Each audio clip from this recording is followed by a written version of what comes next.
कवि महोदय जी, आजकल युवाओं में मोटिवेशन की बहुत कमी हो रही है। कुछ ऐसा कविता सुनाएं कि युवा हमारे कुछ मोटिवेट हो जाएं। ठीक है, आपको सुनाते हैं एक जो कि हाल ही में लिखे हैं। इतिहास बनाना है तुमको तो दुर्गम पथ पर चलना होगा, रोके जो घनघोर अंधेरा सूरज भांति निकलना होगा।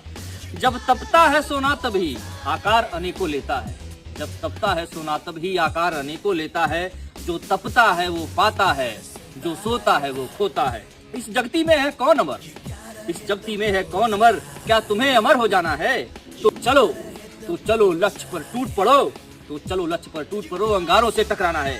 इतिहास बनाना है तुमको तो, इतिहास बनाना है तुमको तो उठो नया कुछ खास लिखो।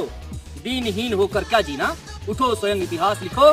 तुम उठो नया इतिहास लिखो। ये था मेरे पास आप लोगों के लिए। ये जागृत हो जाइए और कुछ बनिए, कुछ करिए, नया इतिहास तभी लिख पाएंगे। बहुत बहुत धन्यवाद कवि महोदय, आपने इतना वक्त दिया।